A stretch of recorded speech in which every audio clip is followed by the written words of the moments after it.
Hello, and welcome back to ShowXpress.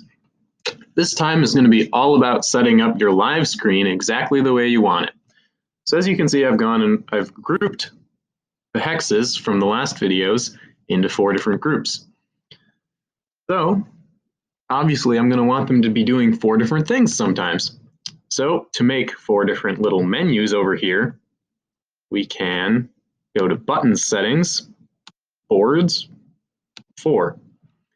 Just leave the type as tab. If I wanted to add a second page, I could click add, and then it would add one. But I don't want to do that right now. So then we'll just click apply, and now I have 4 different options. So over here, this will be our first group. So I'll rename it group 1. Now I need to go and add pages to the other groups. So group 2,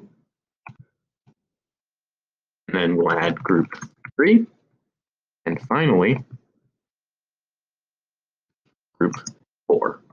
And when you click on this for the first time and there's nothing there, it'll just bring up add page.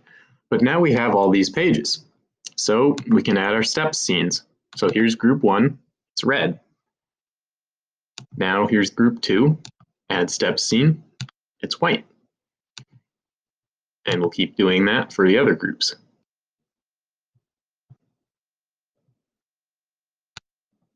All right, so now we've got all 4 of our groups with a button. Now that's all well and good, but let's say I also want to be able to make some faders, these little slidey things over here. What these allow you to do is control the brightness of your lights, and they're an easy way to quickly kill everything if you make a master. So we'll do that first. We'll rename this one that we already have master. Ironically, they're all called master dimmers, but we'll make this one the master. Next, we have to set the channels. And this is very annoying because you have to go through and click every single one of these. There's no way to highlight them. So I'm just going to sit here for the next few seconds, clicking through all of these hexes until they're all selected. And you'll see when we go to 3D view in a minute that when I turn this all the way down, all of these lights, no matter what group they're in, will turn off. Now, we can also, in our live settings, go and change how many master faders there are. So I'm going to make 5 because we want the master, and then we have 4 different groups. These are things that you'll use if you have a MIDI board, which I'll make a video about in the future when I actually have one. Other than that, we won't mess with anything right now. So now we have these 5 different tiny faders, and they're a little hard to see because my laptop screen is pretty small. But we can go through and rename each one of them. Here's group 1,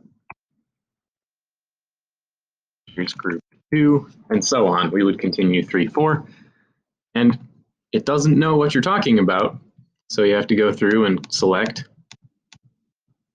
Those are the ones for the group, and then we would have to go through and select 7, 8, 9, 10, 11, 12 for group 2. And now there's a few other things that we can do inside of here. So I'm going to have to add another button to show you this. But something that's very useful to do is to solo your buttons. Now this only works for, one little group at a time. So you notice I soloed this, but it didn't solo any of these other ones.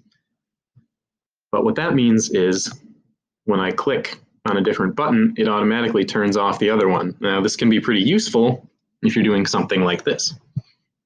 Another thing that's useful to do is fade in, fade out.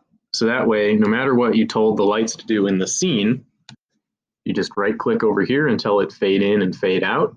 That's what the lights will do. The last thing to do with your buttons that can be useful is to color code them. This is just kind of a handy trick if you have the time for it. So now the button is red, and I can go over to this one, right click, button color, and I can make it white. Although it still kind of looks gray because that's how it is. So finally, we'll get out our trusty 3D view again, except I forgot to turn it on. Now we'll get out 3D view. And you'll see that when I click the red button, those 6 light up as red. When I click the white button, those 6 light up as white, and so on. All the lights come on. So now I'll get these out of the way. We're back to just having the red on. And obviously, if I turn them up, they won't get any brighter. But if I turn them down all the way, they'll turn off. And you can get a little bit of in between. It's kind of difficult with these really tiny sliders, but you can pull it off. And you'll notice that this still works, whether it's a step scene or a generator scene. So finally, I'm going to turn all these lights back on again. I'll turn this fader up just because it really doesn't do anything right now. But you'll see if I turn the master up, again, it doesn't really change anything. But if I turn it all the way down, all the lights go off. So that's pretty handy to have. It's kind of a useful kill switch feature if you rapidly need to bail out. So that should be almost all you need to know about Live.